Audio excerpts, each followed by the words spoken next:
मगर एक ऐसा भी मक्के मदीने में बंदा था कि जिससे शीन अदा नहीं होता था, वो असहद कहता था, असहद। मगर जब लोगों ने उसकी अजान पर एतराज किया तो अल्लाह ने जिब्राइल को भेज के कहा, महबूब से कह दो मुझे बिलाल का असहद लोगों के अशहद से ज्यादा प्यारा है। सुभान अल्लाह, करम करम करम। क्या फरमाते हैं ताजु शरिया, जो पिया को भाई अख्तर वो सुहाना। मैं तो इनका भी खादिम हूं, आपका भी खादिम हूं। मैंने अपने आप को खादिम से ज्यादा कभी कुछ नहीं समझा। अपनी औकात सिर्फ इतनी है, कुछ नहीं, बात सिर्फ इतनी है।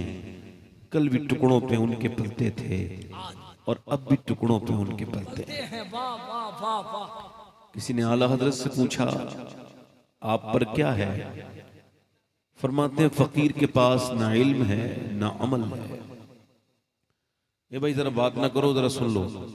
आला हजरत की बात बता रहा हूं और ये बहुत बड़ी बात है। अगर इस पर मैं ही अमल कर लूं तो मेरी जिंदगी के लिए काफी हो जाएगा।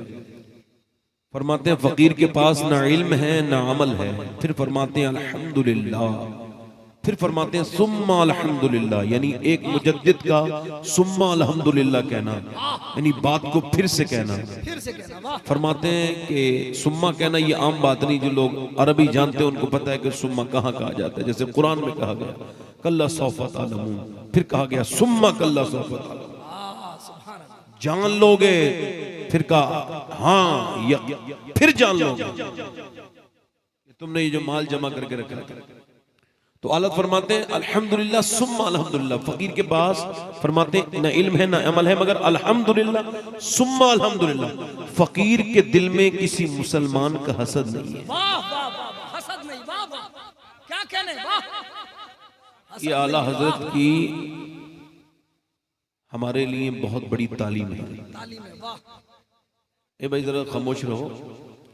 आप देख रहे हैं मिंबर पर, अब मैं उनको सिर्फ शायर कहूं या नातख़्वां कहूं तो ये उनका हक अदा नहीं होगा, बल्कि अल्लाह ने उनको इतना उरूज दिया।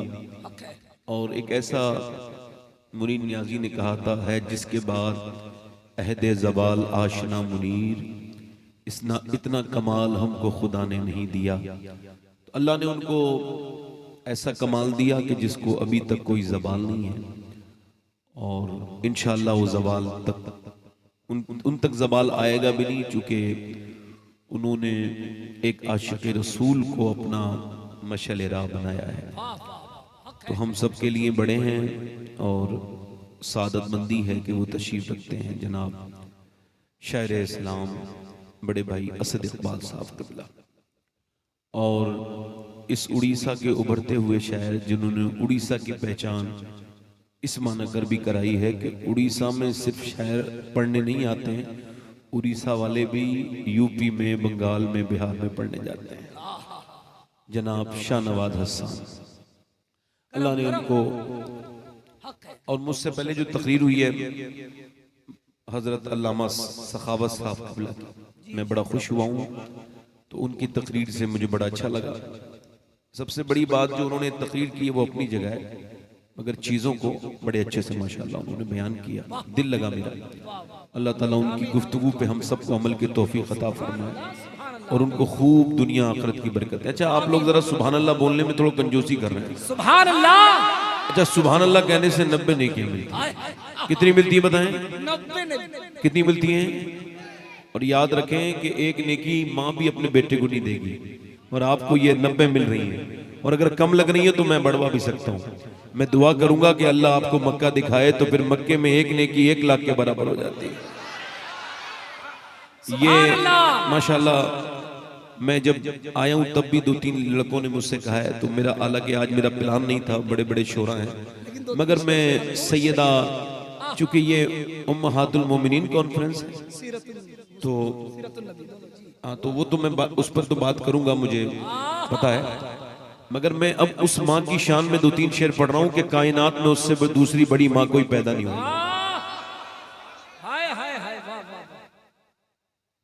और अगर आपके दिल में कोई ऐसी नेक ख्वाहिश हो जो अभी तक पूरी नहीं हुई हो, अभी याद कर लें और उसको आप अल्लाह की बारगाह में रखें इंशाअल्लाह। मैं जब जिक्र करूं तो आप दुआ मांगे, खास तौर से अगर कोई बे औलाद बैठा हो तो वो उस वक्त दुआ मांगे जब मैं ये उनका जिक्र करूं। किसका मैं जिक्र? उसका कर रहा हूं कि जिसका बेटा अगर पैदा नहीं होता ना तो दुनिया में फिर किसी माँ का बच्चा पैदा ही नहीं होता। सैयदा आमना, जरा जोर से तो बोलो सुभान अल्लाह। सुभान अल्लाह। अच्छा, फिर सैयदा आमना की बारगाह में मेरी हाजिरी हुई है। मैंने उनकी कब्र पे खड़े होके भी ये शेर पढ़े हैं करम जो यहाँ पढ़ रहा हूं। करम करम जिंदाबाद। और सैयदा आमना के यहाँ पर मैंने काबा बहुत बार गया हूँ, मतलब जब भी जाता हूँ मक्का शरीफ तो काबा जाना रहता है, मगर मुझे इतना काबे में भी लुत्फ नहीं मिला जो हुजूर की अम्मी की कब्र पर लुत्फ मिला। मुझे बार बार हुजूर याद आते थे कि 6 साल के हुजूर अपनी अम्मी के कब्र के पत्थरों से चिपट के कहते थे, ऐ मेरी माँ आमना, तू मुझे छोड़ के गई है, तेरे अलावा मक्के में मेरा कोई नहीं था।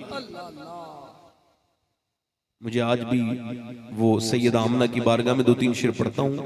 अल्लाह ताला फजल फरमाए। मैं आपसे सिर्फ तवज्जो चाहता हूँ, मैं मेंबर वालों से तवज्जो नहीं चाहता। करम करम हजरत। मैं आपसे जरा 2-3 शेर पढ़ देता हूँ, जरा जोर से बोले सुभान अल्लाह। मलके दो जहान है, मलके दो जहान है, मेरे नबी की माँ। बाबा सुभान अल्लाह। मलके दो जहान है, मेरे नबी की माँ। मलकाए दो जहान है, मेरे नबी की माँ। मलकाए दो जहान है, मेरे नबी की माँ। रहमत का साए बान है, मेरे नबी की माँ। लाजवाब लाजवाब जिंदाबाद। और चची है मुर्तजा की, दादी बतूल की। जिंदाबाद जिंदाबाद। चची है मुर्तजा की, दादी बतूल की। रखती ये खानदान है, मेरे नबी की माँ। लाजवाब। नारे तकबीर, नारे रिसालत।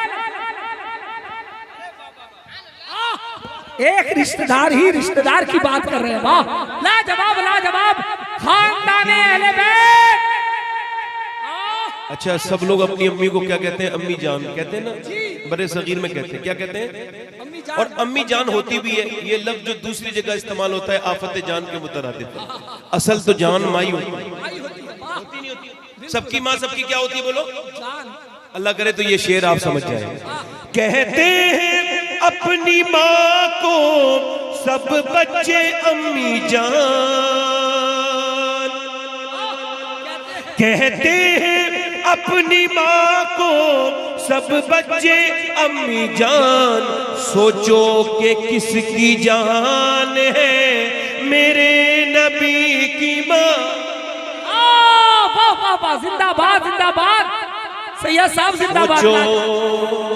सोचो। अरे सैयद साहब माशाल्लाह। वाह, क्या कहने। वाह वाह जिंदाबाद। और ये कुछ गैर मुस्लिम लोग हैं, ये वाबी देवंदी, ये हुजूर की अम्मी को कहते हैं कि ये मुसलमान नहीं थी। क्या कहते हैं? मगर आला हजरत के मानने वाले लोग क्या कहते हैं जरा सुनते हैं। वो कहते हैं मुसलमान नहीं थी हुजूर की अम्मी। और सुन्नी क्या कहते हैं? जुल्फों से लेके पाँव के नाखून की नोक तक। हाय हाय हाय सुभान अल्लाह। जुल्फों से लेके पाँव के नाखून की नोक तक, ईमान ही ईमान है, मेरे नबी की माँ। लाजवाब लाजवाब। नारे तकबीर, नारे रिसालत। इश्क मोहब्बत, इश्क मोहब्बत। उम्महातुल मोमिनीन। बस अब ई को कम करें, बात शुरू कर। ई को कम करें, बात शुरू कर रहा हूं। करम करम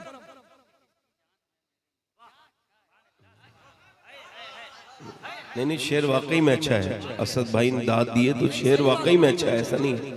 माशाल्लाह बहुत अच्छा शेर है। अल्लाह ताला जिसने लिखा है उसको जज़ाए खैर अता फरमाए। अब अर्ज करता हूं आपसे कि देखें, अल्लाह के रसूल अलैहिस्सलाम ने फरमाया कि तुम अगर ये चाहते हो कि तुम फलाह पा जाओ और अल्लाह तुम पर फजल फरमाए, तो तुम अपने आप को मुर्दों में शुमार करने लगो। हर नमाज को आखिरी नमाज समझ के पढ़ने लगो। गौसुल आजम फरमाते हैं, अगर हर नमाज को आखिरी नहीं समझोगे तो नमाज में मुर्गे की तरह ठोंगे मारोगे, नमाज की रूह तक नहीं पहुंच सकते।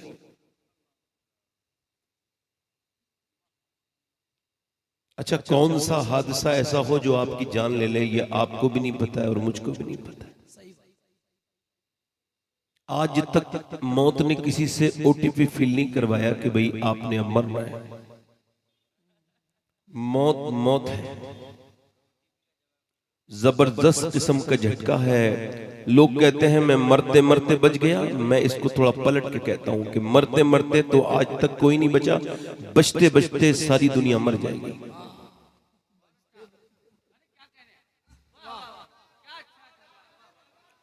बचते बचते सारे मर जाएंगे, न जवानों को छोड़े, न अमीरों को छोड़े, न गरीबों को छोड़े। मेरे मौलाए कायनात मौला अली इरशाद फरमाते हैं कि जो मौत को समझ जाता है वो नहीं मरता, बाकी तो सबको मौत आनी है। इकबाल कहता है, मौत तजदीद मिजाक़ जिंदगी का नाम है। मौत के पर्दे में छिपा बेदारी का एक पयाम है। मौत को समझा है गाफिल इख्तिताम जिंदगी, जिंदगी की शाम है सुबह दवा में जिंदगी। इकबाल कहता है, मौत मौत नहीं है, जायके के बदल जाने का नाम है, और ये एक ऐसी सुबह की शुरुआत है जिसकी कभी शाम नहीं हो सकती।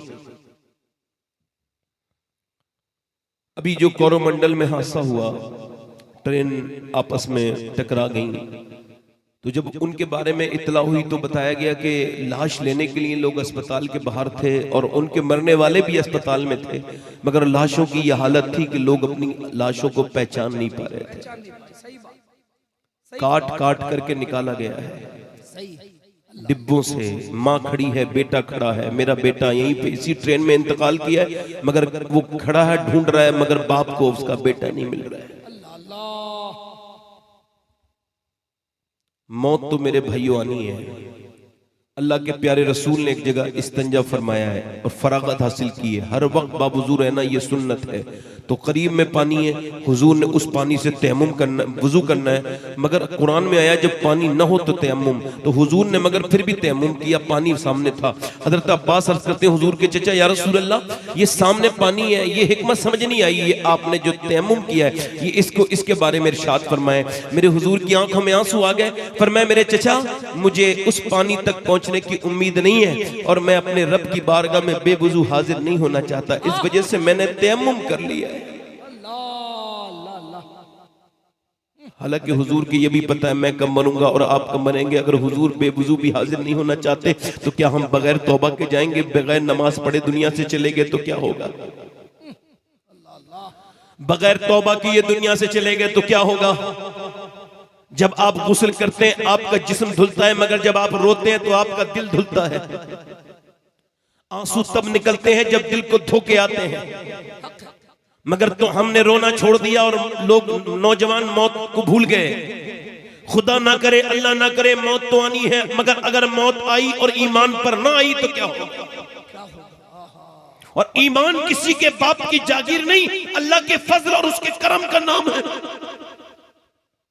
जिसे चाहता है अपने फजल से ईमान दे देता है और जिसे चाहता है छीन लेता है। किसी की हिम्मत नहीं कि उसके सामने सवाल कर सके। कौन उससे सवाल करेगा? मैं आपसे अर्ज कर सकता हूं, अर्ज कर रहा हूं, मगर ये पूछता हूं, नौजवानों, अगर मौत आए इस तरह से आ जाए, क्या आपको पता है मौत के वक्त में कितने कितने बड़े बड़े लोगों ने रोना शुरू किया है? कैसे लोग कांपते थे। हजरत सय्यदना अबू हुरैरा, नाम सुना है अबू हुरैरा? कितने बड़े मुहद्दिस हैं। इंतकाल होने वाला है, कभी रंग पीला होता है, कभी सुर्ख होता है, कभी पीला रंग होता है, कभी सुर्ख होता है, कभी रोते हैं, कभी चुप जाते हैं, कभी बच्चों की तरफ तड़पने लगते हैं। किसी ने कहा इतने बड़े सहाबी को क्या मौत से डर लगा है? कहा नहीं नहीं, मौत से नहीं डर लगा। कहा फिर? कहा हुजूर फरमाते हैं कि मरने वाला तब तक नहीं मरता जब तक उसको ये ना बता दिया जाए तू जहन्नमी है या जन्नती है। और मैं इस वजह से रो रहा हूं कि मेरे मालिक, अबू हुरैरा की मौत का वक्त करीब है, ये बूढ़ा हो चुका है, गुनहगार है, तेरी बारगाह का मुजरिम है। अगर तूने इस वक्त अबू हुरैरा पे करम न किया तो अबू हुरैरा बर्बाद हो जाएगा। ये चंद थोड़ी सी शोहरतें हासिल करने के बाद, थोड़ी सी दौलत हासिल करने के बाद, थोड़ा सा पढ़ लिखने के बाद अल्लाह से न डरने वालों, सुनो तुम्हारी मेरी औकात क्या है अबू हुरैरा के सामने, उनके सामने आपकी और मेरी औकात क्या है। अल्लाहू अकबर, जरा गौर करें, तवज्जो करें। हजरत सैयदना जुनैद बगदादी अपने एक करीबी मुरीद के पास बैठे हैं, उसके पास आप सूरह यासीन पढ़ते हैं, यानी कुरान पढ़ रहे हैं। वो मरने का वक्त है, आपने उसके सामने यासीन पढ़ा। उसने कहा कुरान से नफरत है, मुझे बंद कर लो इस कुरान को। आपने कुरान को बंद किया और कहा माज़अल्लाह, आप भी कहिए माज़अल्लाह। फिर आपने उसके सामने जो है वो कलमा शरीफ थोड़ी देर के बाद तलकीन की। उसने कहा कलमे से नफरत, इस्लाम से और आपसे सबसे नफरत। इन्हीं घटिया अल्फाज के साथ वो मर गया। जब वो मरा तो 40 दिन लगातार आप रोते रहे। 40 दिन के बाद उसको ख्वाब में देखा, पूछा मेरे साथ रहता था, तू कैसे बर्बाद हो गया? मेरा मुरीद था। कहने लगा हुजूर मैं 2 गुनाह करता था, जिसको मैं जानता था और मेरा अल्लाह जानता था, कोई तीसरा नहीं जानता था, मगर उन्हीं गुनाहों ने मुझे बर्बाद कर दिया। 2 गुनाह ये थे। पहला गुनाह तो ये था कि मैं अपने दोस्तों के साथ कभी कभी शराब पी लिया करता था और उस शराब ने मेरा ईमान खत्म कर दिया। और दूसरा ये कि मेरी आंखों में पाकीज़गी नहीं थी, मैं दूसरों की बच्चियों को बुरी नजर से देखता था, औरतों पे बुरी नजरें डालता था। इस वजह से मेरा ईमान छिन गया और अब मैं ऐसा बर्बाद हुआ हूं कि कभी जहन्नम से बाहर नहीं आऊंगा। क्या मुसलमानों जहन्नम हक नहीं है? क्या नबी ने जो फरमाया है वो हक नहीं है? जहन्नम कितनी सख्त है। 1000 साल दहकाई गई तो सुर्ख हुई, फिर 1000 दहकाई गई तो सफेद हुई, 1000 साल दहकाई गई तो काली हो गई। अब उसके अंदर कोई चिंगारी नहीं उठती है। अगर उसमें जलने वाले को दुनिया की आग में डाल दिया जाए तो उसको नींद आ जाएगी। एक माँ जिसकी तिल्ली जो बर्दाश्त नहीं कर सकता, अगर उसको जहन्नम मिली तो क्या होगा? वो कहने लगा हुजूर मैं छुप छुप के औरतों को बुरी नजर से देखता था, इस वजह से मैं बर्बाद हो गया। अल्लाह के रसूल फरमाते हैं कयामत के दिन एक बंदा आएगा, उसके पास रोजा होगा, हज होगा, ज़कात, मगर अल्लाह फरमाएगा इसे जहन्नम में डाल दो। फरिश्ते अर्ज़ करेंगे मालिक ये तो ज़कात भी देता था, नमाज भी पढ़ता था। अल्लाह फरमाएगा ये लोगों को दिखाने के लिए सब कुछ करता था, मगर ये तन्हाई में गुनाह करता था, तन्हाई का मुजरिम था, ये तन्हाई का चोर था। आज जिन लड़कों ने अपने इंस्टाग्राम पे तस्वीरें देख करके अपने दिल में बिल्कुल भी खौफ पैदा जिनके नहीं होता, जो गंदी गंदी फिल्में देखते हैं और उनके ऊपर बिल्कुल भी असर नहीं होता, जो बच्चे बर्बाद होते चले जा रहे हैं, 10 साल के बच्चे माज़अल्लाह गंदी फिल्में देख रहे हैं, उनके माँ बाप को कोई फिक्र नहीं। अगर खुदा न करे ईमान छिन गया तो क्या होगा? एक तो चोरी, ऊपर से सीना चोरी, गंदी चीजें देखते थे, अब तो स्टेटस पे लगाते हैं मोहम्मद हारून नाम है मगर गंदी तस्वीर है, मोहम्मद जुबैर नाम है मगर गंदी तस्वीर है। अरे कोई देखेगा तो क्या कहेगा, कोई सुनेगा तो क्या कहेगा? ये नौजवान नस्ल बर्बाद होती चली जा रही है। इसके कपड़े बंबई के हीरो की तरह, इसका चलना बंबई के हीरो की तरह। अल्लाह ना करे कि ये तुझे बर्बादी की तरफ ले जाए बंबई के अदाकार, ये बंबई के बेहया, ये बंबई के बेशरम। अरे अल्लाह ने तुझे इन्हें देख करके जिंदगी जीने के लिए पैदा नहीं किया था। अगर तुझे जवानी ही देखनी थी तो तू बंबई के जवान को न देखता, तू तो करबला के 18 साल के जवान को देखता जिसका नाम अली अकबर है। उसने 18 साल की जवानी में इस्लाम पर कुर्बानी दे करके कहा था, ऐ मेरे बाबा हुसैन, मेरी जवानी दुनिया वालों की दीवानी नहीं है बल्कि मदीने वाले सरकार की दीवानी है। नारे तकबीर, नारे रिसालत, फैज़ाने मदीना, सीरतुन नबी कॉन्फ्रेंस, अल्लामा सैयद शबाब मियां कादरी। हल्का सा थोड़ा सा इसमें हल्का सा जो है ना आवाज बढ़ा के थोड़ा सा ट्रेबल भी बढ़ाएं, जोर से बोले सुभान अल्लाह। मैं अर्ज कर रहा था अगर नौजवानों बर्बादी होते चले गए तो बोलो क्या होगा? अपनी हालत तो देखो। अब न कोई अबू बकर आएगा, न कोई उमर आएगा, न कोई अली आएंगे, न कोई अली आएगा, न कोई शेख अब्दुल कादिर जीलानी आएंगे, न कोई मोइनुद्दीन चिश्ती आएंगे। अब कोई नहीं आएगा। अब जितना भी इस्लाम दुनिया को समझना है आपसे समझेंगे, मुझसे समझेंगे। आप अगर नेक हो तो इस्लाम भी नेक माना जाएगा। आपको देखो तो आपने स्टेटस लगाए, कोई देखेगा तो क्या कहेगा? अपनी बहनों के स्टेटस, बेटियों के स्टेटस, अपनी गंदी चीजों के स्टेटस, और तुम तुमको शर्म नहीं आती मुसलमानों? हम ऐसे थोड़ी थे, हम तो ऐसे थे कि हमारे स्टेटस देख देख करके लोग कलमा पढ़ के मुसलमान हो जाते थे। कि दिल्ली की जमा मस्जिद में एक आदमी जमा मस्जिद के बाहर भीख मांग रहा था, मुसलमान अंग्रेज गुजरा, उसने अंग्रेज से भी जो है वो कुछ तलब किया, अंग्रेज ने कुछ बटुए से निकाल के उसको पर्स से दे दिया। जब पर्स से दे दिया वो तो चला गया, मगर उसका बटुआ गिर गया। मुसलमान ने देखा, उठा लिया, वो ढूंढा, मिला नहीं। अंग्रेज 3 महीने के बाद आया, उसने अमानत के तौर पर रखा। 3 महीने के बाद उसने पर्स उसे दिया, ये आपका पर्स है। अंग्रेज ने कहा पर्स तो मेरा ही है, मगर उसने चेक किए पैसे तो सारे पैसे बराबर थे। उसने हैरत से कहा तू क्या भिखारी नहीं है? कहा हूं तो भिखारी। क्या इतने पैसे थे तेरी जिंदगी बदल सकती थी, तूने लिए क्यों नहीं? कहने लगा मैं भिखारी हूं मगर बेगैरत नहीं हूं। का क्या मतलब? का आप ईसा अलैहिस्सलाम की उम्मती हैं, मैं मुस्तफा का उम्मती हूं। अगर आपके नबी ने मेरे नबी से ये कह दिया होता कि आपका उम्मती चोर है तो मेरे नबी को शर्मिंदगी होती। और मैं इतना गंदा नहीं हूं, मैं अपने माँ बाप से ज्यादा अपने नबी से मोहब्बत करता हूं। इतना गंदा नहीं हूं कि ये बुरा काम करूं। लो अपना ये पर्स लो। अंग्रेज बोला पर्स बाद में देना, पहले अपना हाथ आगे बढ़ा और मुझे मुसलमान बना दे। अरे जिस उम्मत के उम्मती की ईमानदारी का ये आलम है, उस उम्मत के नबी की ईमानदारी का आलम क्या होगा? जवाब नारे रिसालत, सीरत नबी कॉन्फ्रेंस, साइंस साहेब खिताबत सैयद सबाहत हुसैन साहब किबला।